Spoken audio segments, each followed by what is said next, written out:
What's up mga katropa, tayo'y magkasama sa kalsada ng buhay kahit saan pa. Ako'y nandito para sa inyo, si Otomoto PX maaasahan mo. Sa bawat liko at bawat direksyon, basta't sasakyan, ito ang misyon. Otomoto PX, lagi kang kasama sa review ng motor at kotse, walang drama.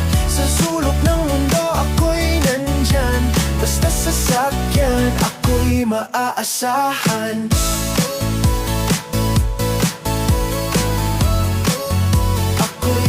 Tara mga tropa, tara. Mamingwit tayo sa ano. Mamingwit ng ano, dilis. What? May anong isla to? Sa isla ng... Purya bisita, purya bisita. Diyan piyak.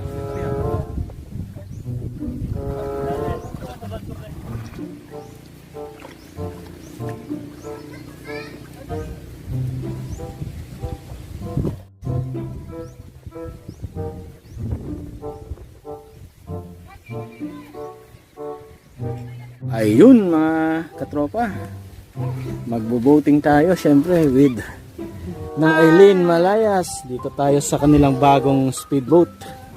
Shout out kay paring Alex, Captain Alex Malayas sa paggamit ng kanyang speedboat dito. Kasi dali. Dali.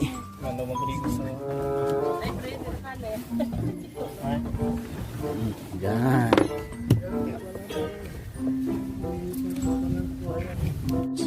Anong imong masasabi sa bagong speedboat ni papa mo? Nami magsakay ba ya? No.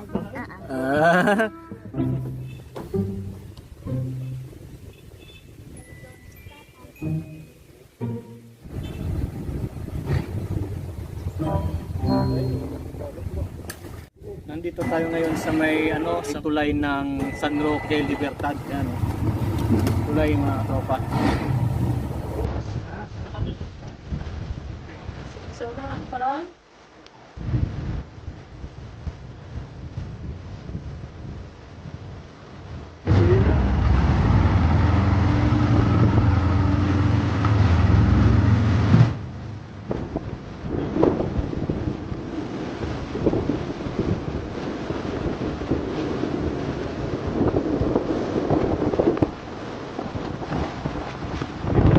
Anong tawag dito? Chart ladder, tapos chart ladder, tapos dyan din ang fish finder.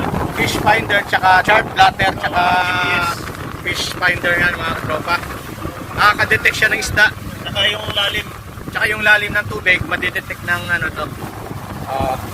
GPS navigation, chart ladder. GPS navigation siya.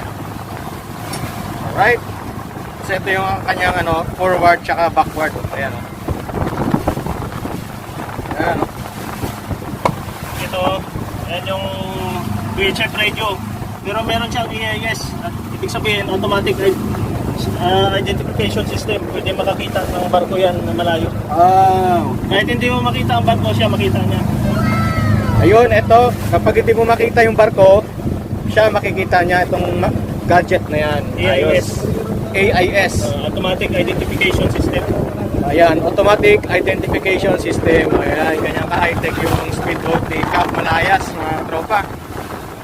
Tapos may All function yan. Lahat gumagana yan. Ito yung speed natin, no? Ayan ba? Yung speed natin. RPM yung speed natin. Saan? speed, ito. Ito, 5.89 knots. Yan, 5.89. Ito, yan yung speed. Yan yung speed niya. Ayan, no? May sound system pa. Stereo powered by JBL. Boss. Boss. Lupet. Kaya palang ganda na tunog. Malalim na po tayo mga katropa. Ayan o. Ayan, dito tayo. Daan na tayo at mahangin. Oo. Medyo may alon na konti. Mahirap nang bumilis pero kayang-kaya naman. Tutumpas. Lalim. Palalim tayo. Palalim. Kasi may pagganyan yan. Ito yung dinaanan natin. Mababaw ko na ito. Palalim na. Nasa 16 meters na ito. Tutumpas. Sige naman. Touchscreen yan. Touchscreen. Touchscreen. Ang hangin mo?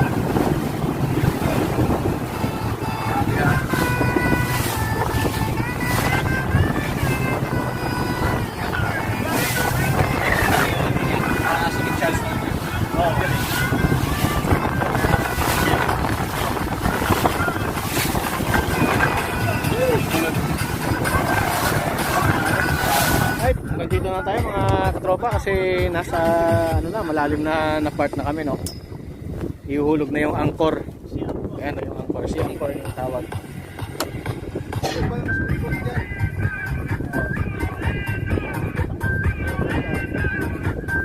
Ang ano, tara no? Abo, duro tagal yan, no? Oo. Jellyfish. Daming jellyfish, oh. Ano? Pakaran lason beran. Daming jellyfish. Kung makikita nyo, ayan, oh, mga jellyfish yan.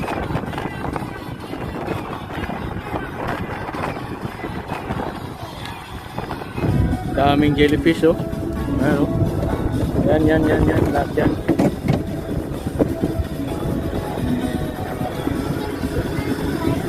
Ayan mga katropa, may baon tayong ano dito, oh. Konti lang. Konti lang, konti container.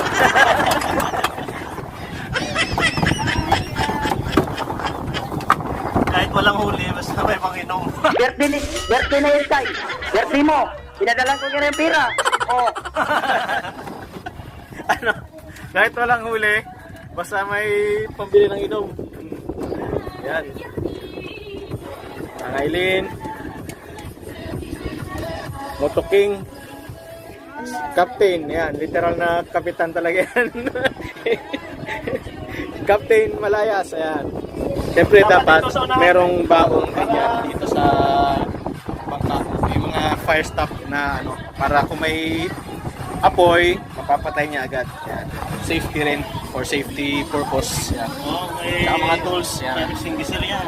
Yan, fire stop. Yan. Maganda yan kapag magta-travel ka. Pwede mong ilagay yan sa bag. Ito, para pag halimbawa, dumaong ka sa mga isla, pwede mo ibaon to. Yan. Tapos dito ka magtali. Kahit na walang walang niyog, walang Ayos pala, sa kumpleto. buhangin lang. Kumpleto yung ano, yung accessories. Ganda. Tapos meron din siyang built-in dito na Live well. Pag halimbawa mga buhay na isda, pwede mo diyan papasukan ng tubig to tapos para ano siya, hindi siya mamatay. hindi mamatay. Okay. Kita mo may may tubig siya. Okay. Pwede mo yan buksan para lalong pumasok ng tubig. Para yung tubig dagat pa rin siya. Buhay yung isda. O para oxygen yan, no? Kita mo may compass. North south. May sarili, may built-in compass siya, may built-in GPS, may built-in AIS, tapos DSC, Digital Selective Calling. Ayun. Bale mga katropa, yung original talaga nito, eto lang. Ito lang. Tsaka wala na, ito lang talaga yung pinaka-original. Ito, binili rin to. Binili ko ito. Bale ito, yan nakalagay dito, yan lahat yan. Ito. Bale, yan yung dinagdag na upgrade dito Tapos, sa ano, halimbawa na sa lang speedboat. tubig. meron ditong cabin. Meron cabin na kasya. Kasya 2 tao dyan. Kung nalaglag ka sa tubig, dali mo to. Dahil ito Waterproof. waterproof saka lumulutang.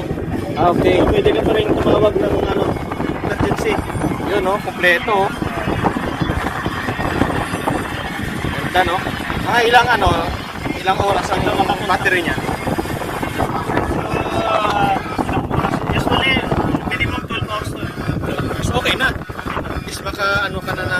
emergency, makatawag ka na for emergency, no? Kompleto talaga, oh. Talagang sinet up nga talaga para kompleto yung accessories dito sa may sa speedboat. Ito, halimbawa, foggy, walang pan, pwede ka mag-horn dito ng fog. Fog-horn. Fog-horn.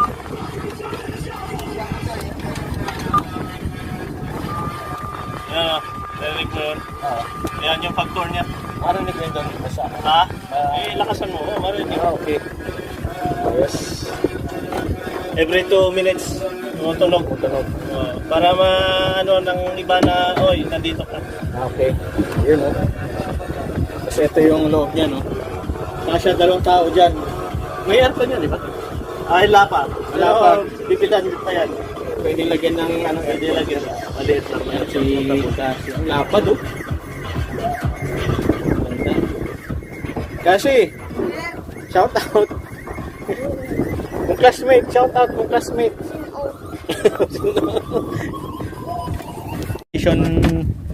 Navigation light. Kita na iba kung saang side o pag nagkasalubong kayo, alam niya kung Oh, pag sa gabi. Tapos yan, may searchlight. Yun, oh. Kompleto. Sa taas. Pero pareho. Searchlight. Searchlight. Kinabit mo rin yan. Remote yan, automatic. Ito, Kumbaga, hindi yan kasama, no? hindi kasama. Hindi lang talaga. Kompleto. Ito yung remote niya. May remote din kasama. Ayan. Ayos. Pwedeng 360 ikot. Yan, 360. Pwedeng buong dagat makikita nyo. Kasi ito yung ano, GPS na antena. Ayan. Ano naman yung VHF marine radio antenna. Yan, VHF. Tapos yung doon, ano yun yung navigation light niya. Navigation light. Isa. Front headlight. Okay.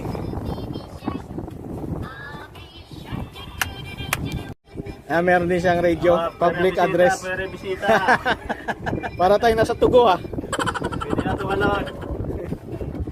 Tapos ang kagandahan nito, pwede kayong mag-party dito. Walang bangga to. Kahit wala kang helmet. Magnetic compass. Meron tayong Telescope. binocular o telescope. Alright. Ganda, oh. Kompleto. Ayan. Bagong-bago pa. Bale mga katropa, lahat ng accessories na to, mga nakalagay dito. Ayan. Except dito, except dito. Except yan. Dito sa US dito. Ito US dito. So, made in USA lahat to.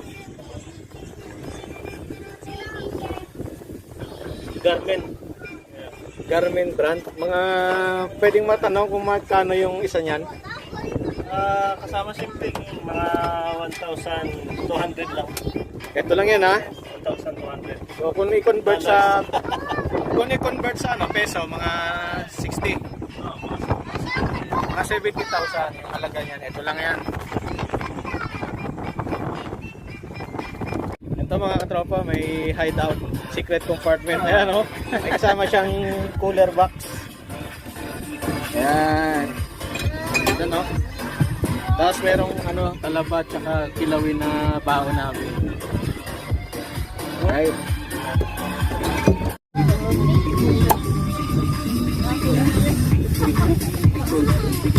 Siyempre, hindi mawala yung ano, pampalamig, ilang lalamunan.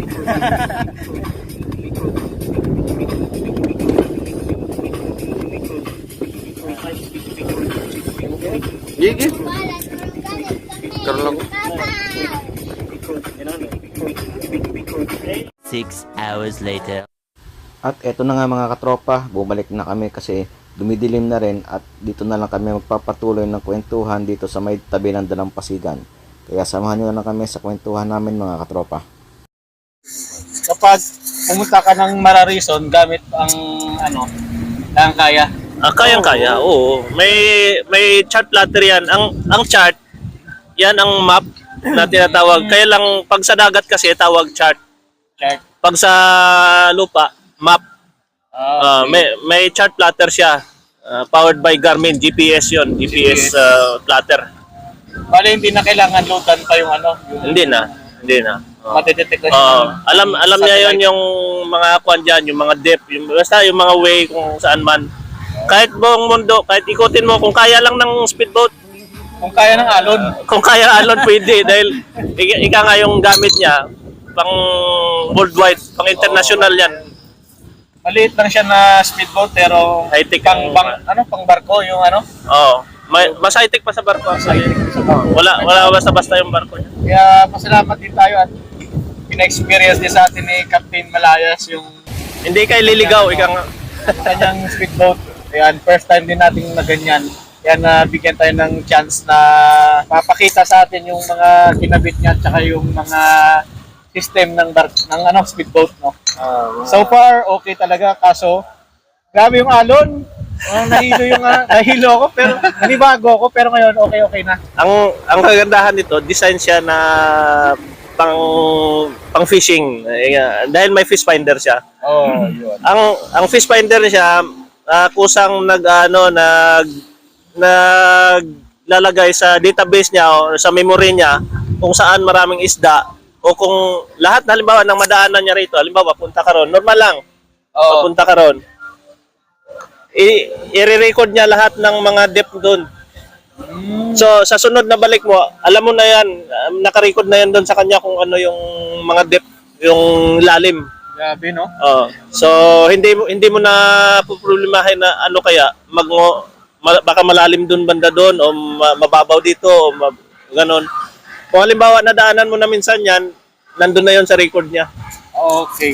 So, if you don't mind, magkano yung mga nagastos mo doon sa mga kinabit mo? Kasama yung mga speakers, accessories lang, maliban sa mga bubungan niya at saka sa mga sa railings niya, doon lang sa mga accessories. Parang may get 200k. Ayun, no? 200k, ganun lang yun. Pero malaking tulong sa sa features ng para magamit mo talaga Kasi ang halimbawa, yung pa lang yan, yung VHF, naka-base yan siya, may sariling antena yan na base, VHF radio.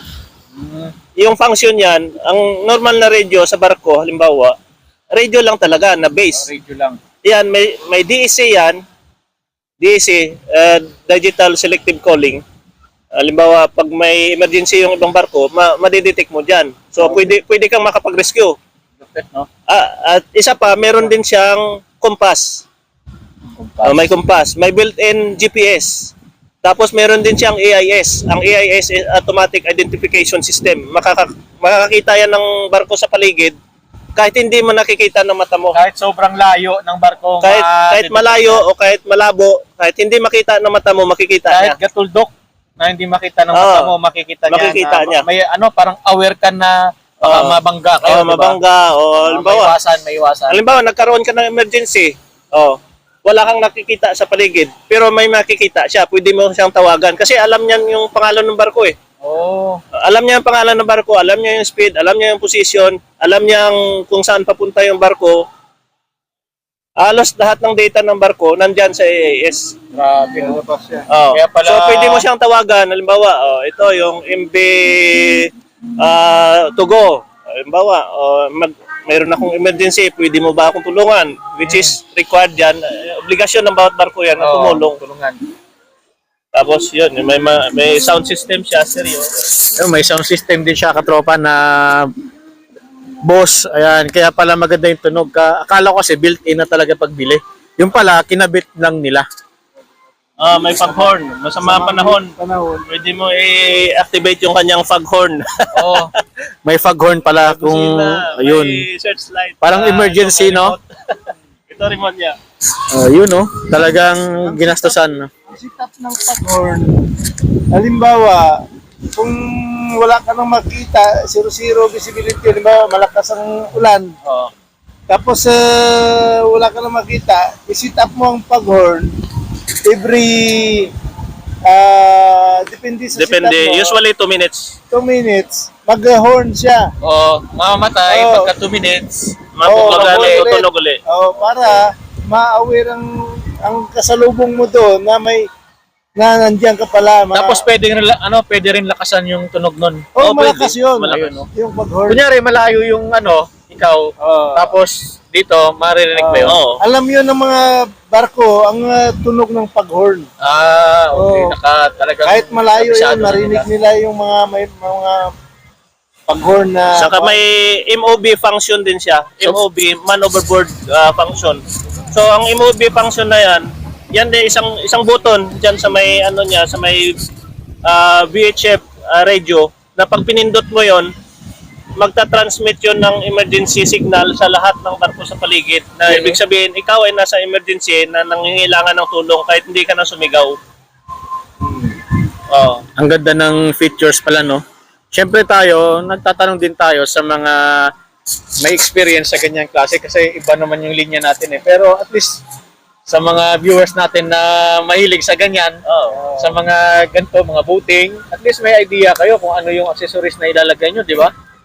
Sa bagay, alam naman nila siguro yan. Pero Alam niya siyempre, ng mga- mas may alam si si Seaman Captain din. kasi kapitan yan eh. Alam, kabisado niya lahat yung mga itsura ng mga icons doon sa may GPS, no? Saka yun nga, liban pa doon, Garin ba yun? Garmin. Garin. Ang unggoy. Nasa lumakid pala yun. Garmin yan. Sikat yan. Alam ng mga mariners yan yung Garmin na brand. Reliable, napaka-reliable na brand yan. Ayun, no? At yan ay mabibili mo lang usually mga US, Canada, mabibili. Australia, yan, mga mahilig gumamit. Walang made in China yan. Ay, ewan ko lang. Ay, marami naman ngayon halos made in China eh. Pero hindi ko lang sure. Meron din meron din portable VHF na lumulutang. For emergency, halimbawa, talagang Hindi masisira, hindi halimbawa, mababasa. waterproof. Hindi maiwasan, talagang tumalon ka na. So, tumaob na. Dalhin mo 'yon. Okay. Dahil waterproof 'yun eh. Waterproof saka submersible, ibig sabihin. Submersible tapos floatable, lumulutang. Oo. So, pwede kang mag-transmit doon, pwede mong gamitin siya na sumigaw ka sa radyo na manghingi ka ng tulong. Yun, nasa tubig ka na, tapos tumaob na yung bangka mo, kailangan mo ng tulong. So, yun ang pinaka-last na resort mo na makakuan ka pa rin, makahingi ka ng Parang tulong. black box yata yan sa aeroplano, no? Hindi naman black box, pero ano siya, portable VHF, walkie-talkie. Okay. Pero meron din Ay, siyang... yung pinakita mo kanina na maliit. antena. Meron din siyang MOB function saka GPS. MOB function, man overboard function yun. Ibig sabihin, kung pinindot mo yun, automatic yun magta-transmit ng emergency signal sa ibang barko. 2 hours later. At ayun na nga mga katropa, at sana naintindihan ninyo yung mga in-explain ni Cap sa mga mahilig sa ganitong klaseng hobby, no? Yun, sana may natutunan kayo kung ano yung mga kailangan nyong bilhin. Kung meron ba kayong ganitong klaseng speedboat, syempre meron din siyang accessories na dapat ilagay, no? So ayun mga katropa, sana may natutunan kayo at meron na naman kayong panibagong aral na natutunan kapag nasa gitna kayo ng dagat at para kung merong emergency. So maraming salamat sa inyo. God bless and ride safe.